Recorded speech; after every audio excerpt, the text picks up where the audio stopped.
Alright. Some fun shit today.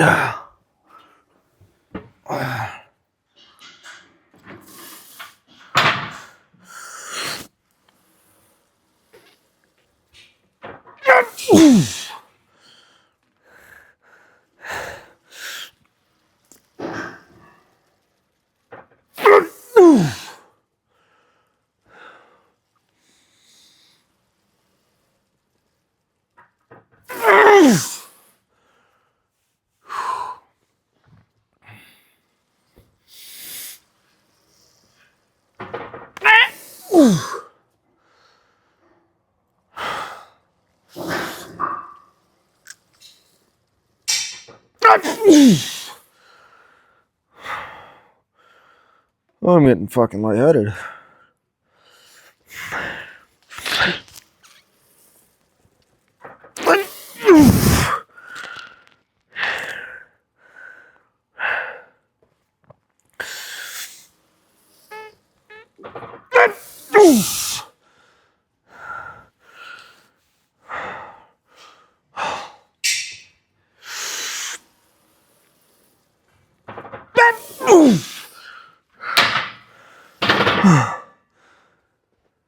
Oh, fuck.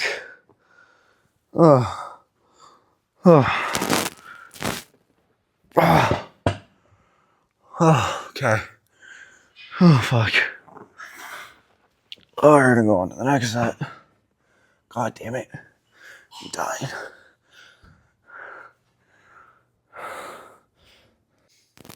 I got distracted. Alright. Fuck. I also didn't want to do the set anymore.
Come on.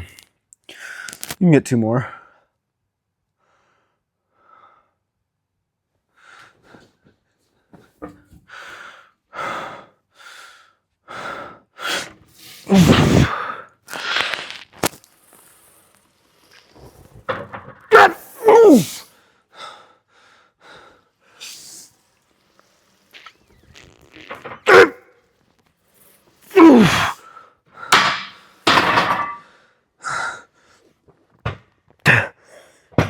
I feel like I'm gonna die. Holy shit. Fuck.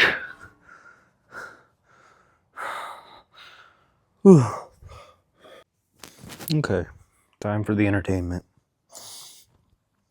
Go fuck yourself.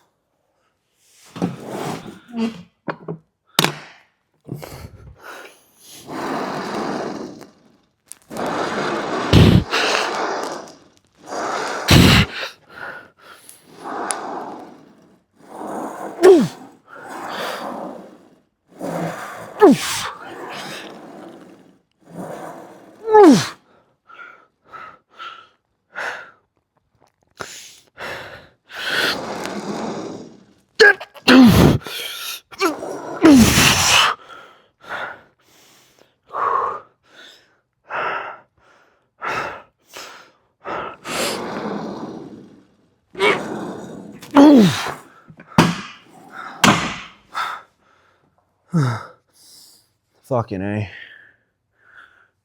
That was something. Oh man. damn it. Fucking dying over here. Fucking only 25s and it feels like I'm fucking squatting 225 pounds.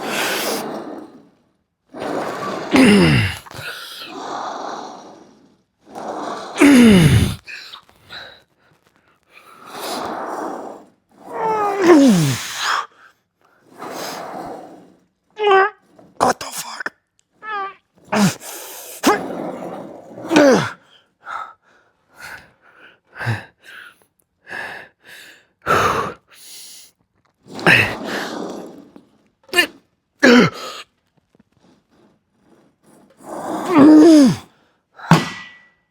I'm done. I can't. Holy shit. Ain't even fucking worth it. God. Alright. You guys been moving weight.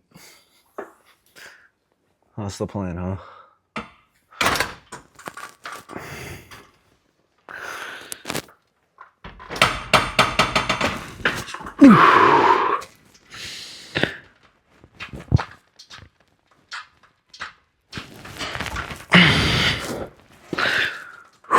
Come on.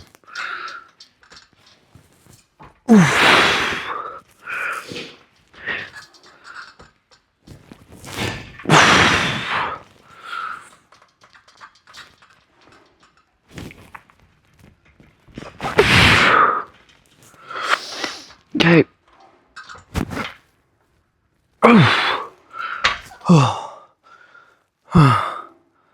Come on, one more. Don't be a bitch. Right? Never mind.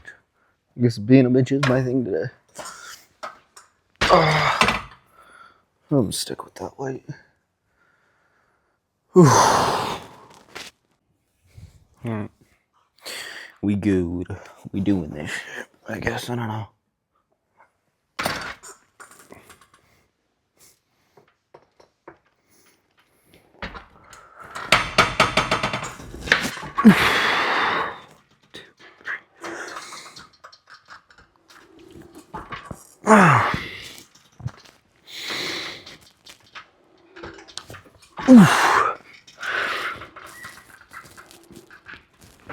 Girl. Girl.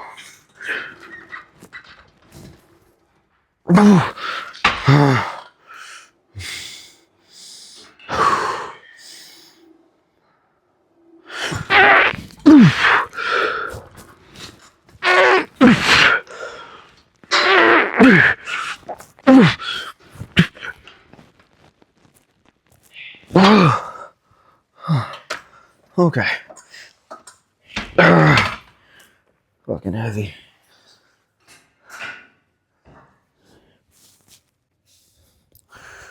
Okay.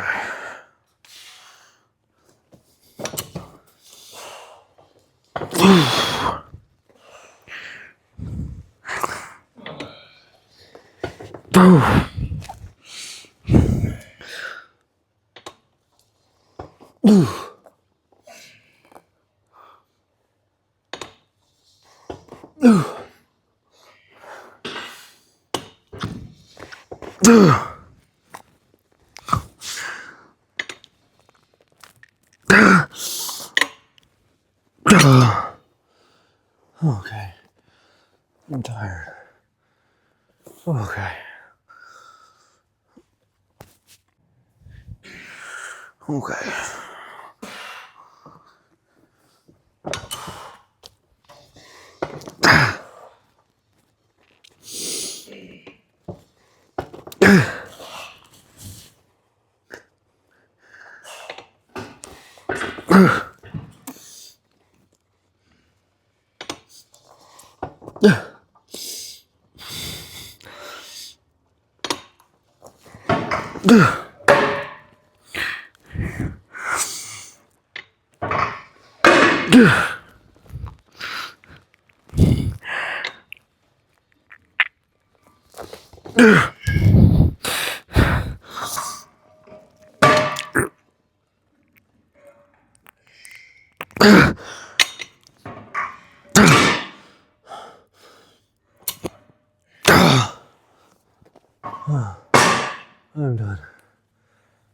Holy shit. Hello. No posing today because the tripod that usually is sitting in that posing room is not in the posing room right now, so I don't know where it went. I'm guessing the gym owner probably took it to go use it for something, so no posing today. I'm not gonna hold my phone and place it somewhere, so I might just have to get a tripod of my own if I want to do the whole posing shit all the time. No, maybe not. All contemplations. That's how it works here. In other news, leg day went crazy. How many trains are gonna be here? Yeah, leg day went fucking crazy. That leg press that's like kind of a single leg thing. If you take out the bar, which I couldn't find the bar, so I just did the single leg at the same time. It went crazy because that bottom half, I was dying. I could not breathe. I loaded up 3 plates and a 25. Fucking tried to rep that shit out. I repped it out and was dying inside. And then doing fucking sissy squats after doing that was not a fun thing. Well, I'm gonna end the recording right now. Well, at the same light, fuck me. Anyways, leg day. Yeah, that leg press killed me, and then trying to do fucking the same weight I usually do with sissy squats killed me even more. Really wish people would use their blinkers.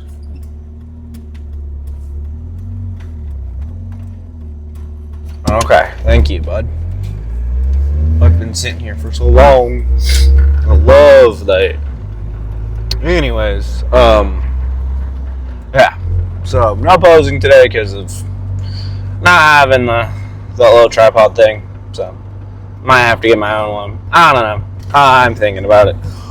Anyways, what was I thinking about?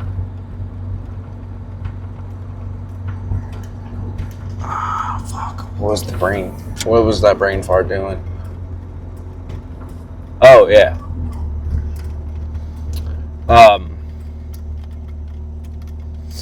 Hamstrings went crazy today. That, I thought I was gonna do, a squeezing movement at the end. But the way that, lying hamstring curl was, it was, way heavier on the bottom.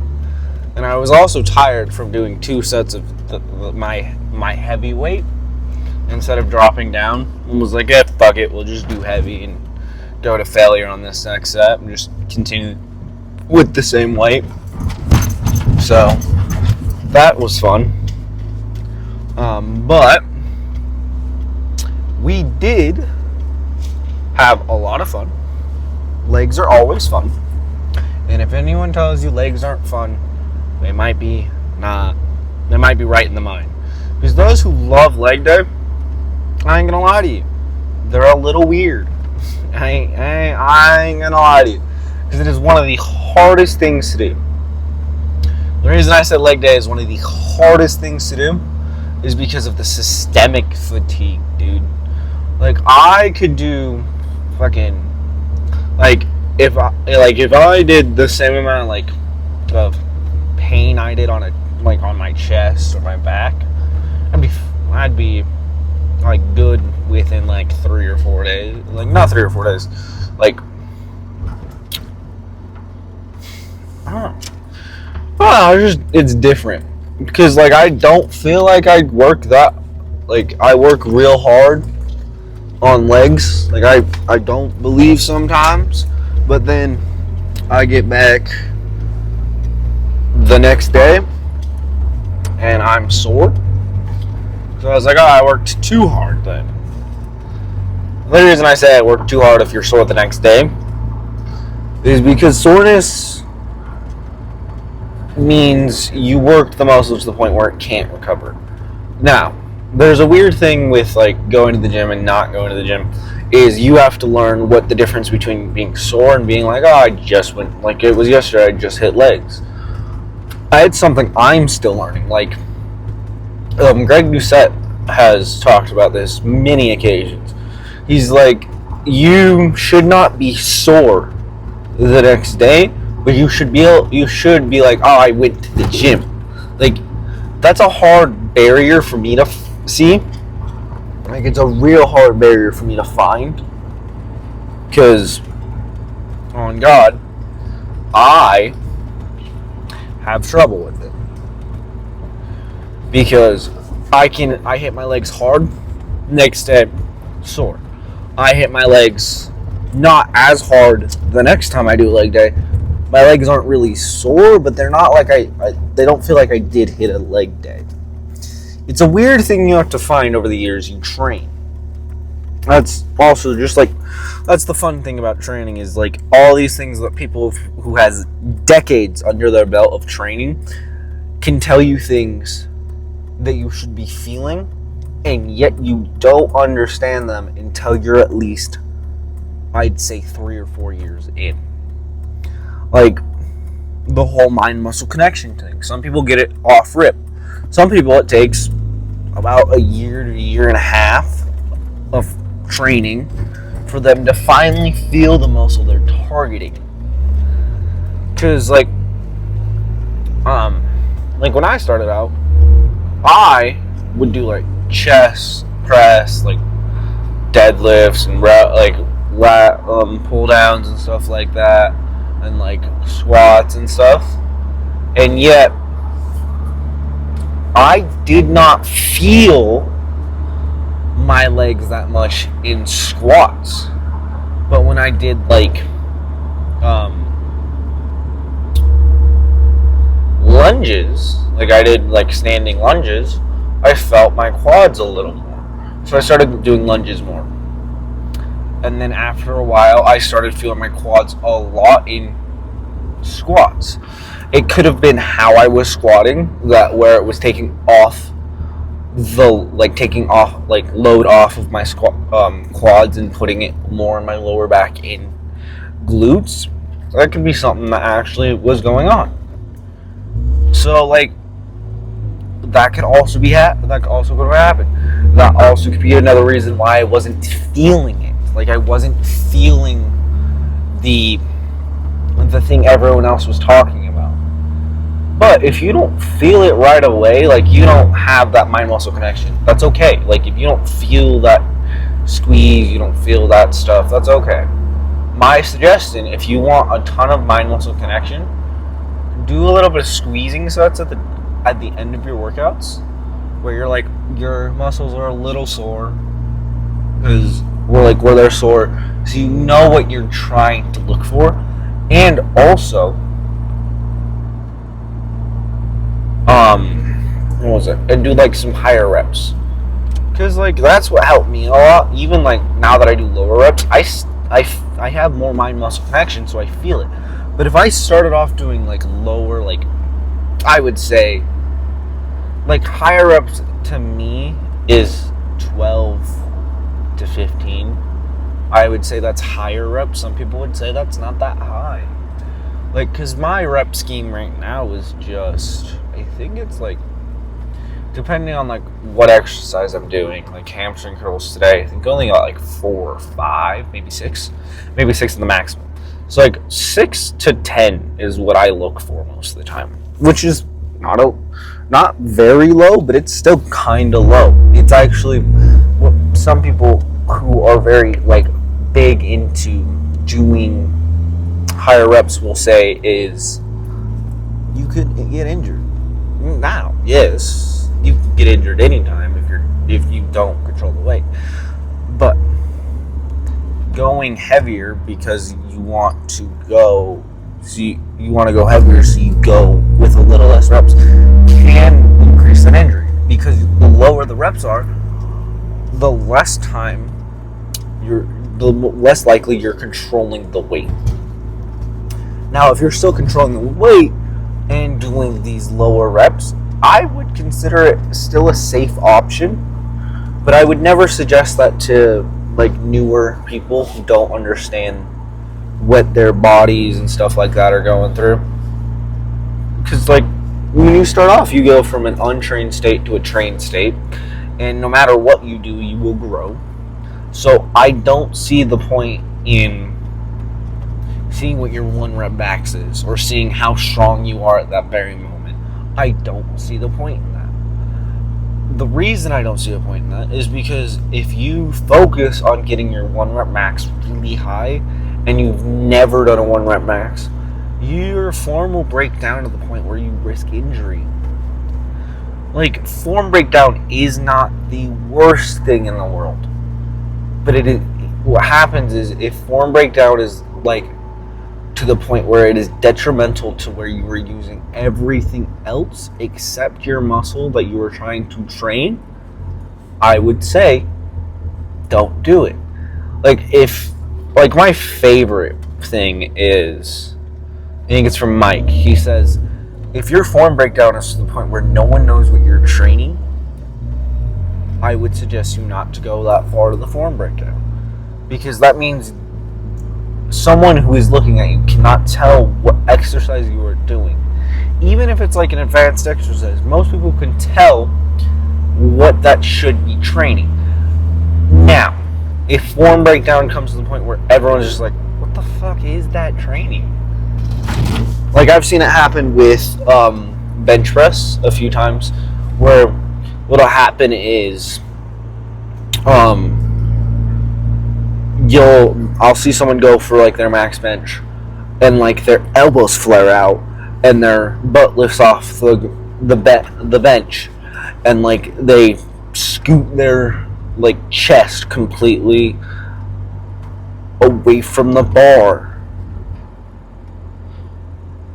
So like that is complete form breakdown. Now, if one of those happens, I consider it okay. I could also just be wrong. I'm also very young. Like, I could be looking at this later on and being, that wasn't something smart to say. But right now, I believe that is like the best thing. Because if, let's say you're benching, you're trying to get that last rep, your butt comes off the bench, and you press it up because your butt came off the bench because you're pushing harder with your legs. Nice. The only time I suggest you to never have form breakdown is when your elbows flare the fuck out. The reason I say do not have your elbows flare out like that is because when they flare out like that, you put so much more force on your shoulders, and your shoulders cannot deal with the weight that your chest was just dealing with. So I would not suggest ever going like that. But butt coming off the bench is not the worst thing. But if your butt comes off the bench, your max does not count. I don't care what anyone says. I don't believe your max counts. Well, it counts in the gym. Let me say this right now. It counts in the gym, but does not count by any other standard. The standard I'm using by that is powerlifting standards. You must have your butt in contact with the bench for it to be considered a good lift. So, think about that.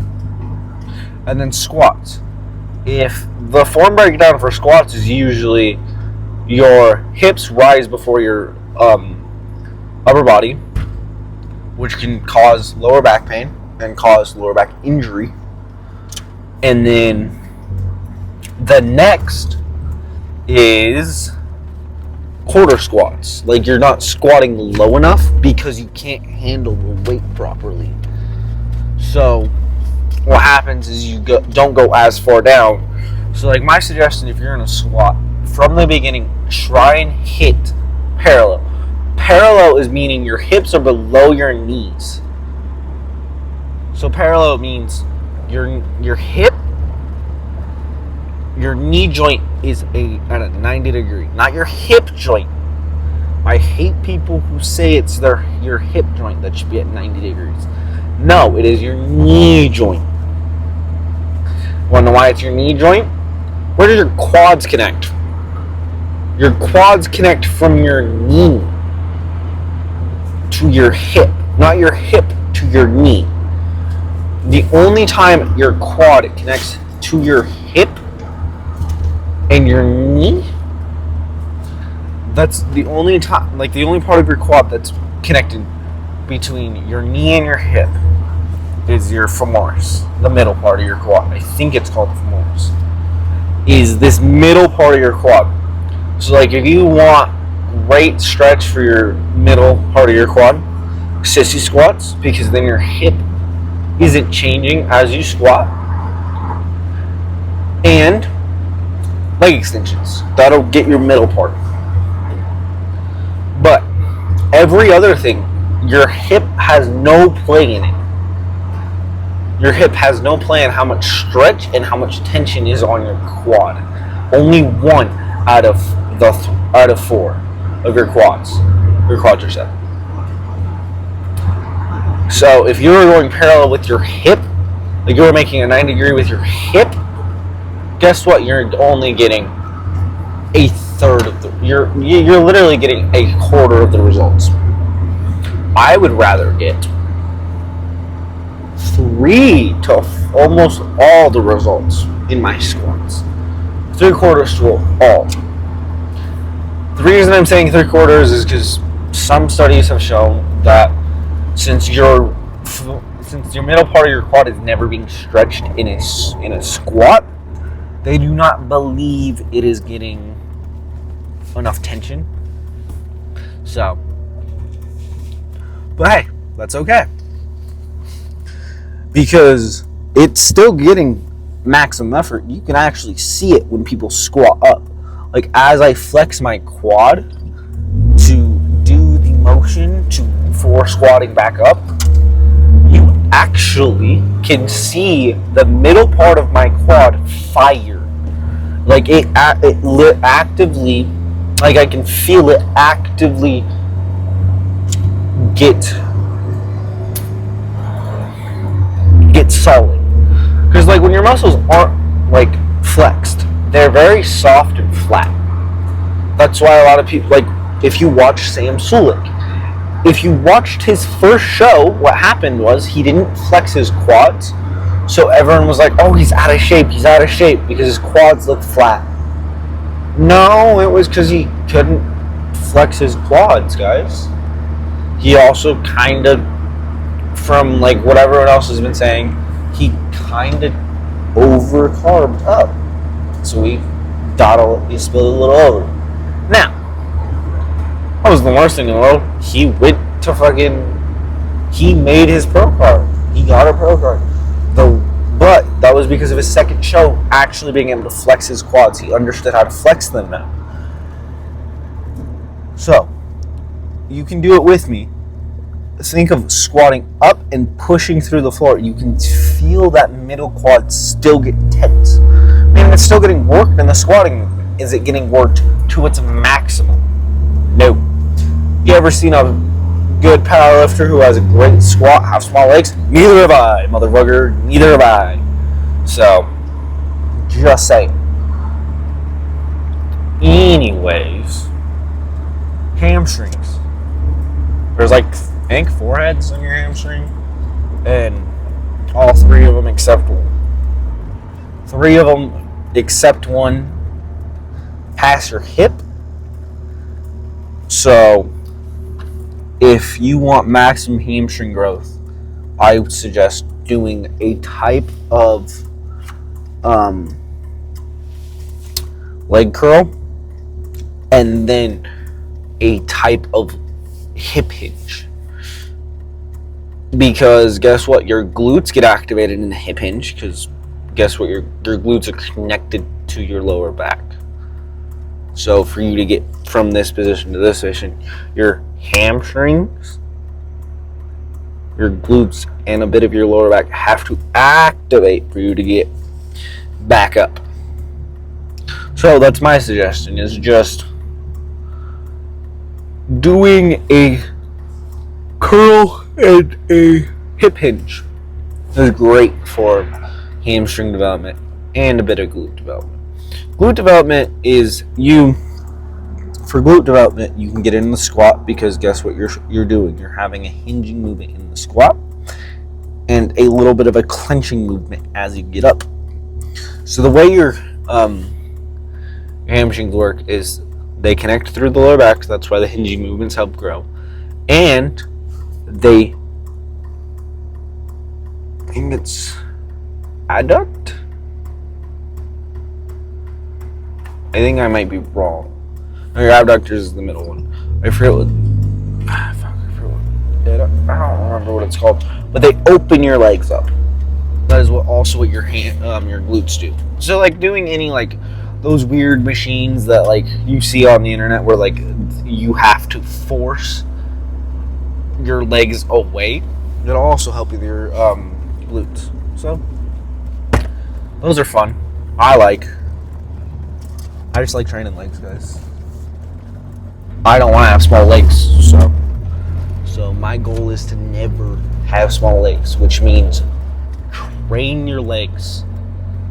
If you want people to look at you and be surprised, have big ass quads. Like, cause imagine the face of most people when you got big quads and a big upper body.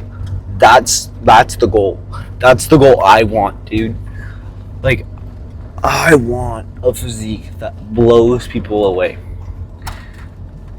And that should be a lot of people's goals. I want everyone to look at their physique right now and be like, I could be better. And then go do it. Like, don't just like be like, I could be better and never do anything. Actually go do it. So, that'll be the end of this video. Okay, bye.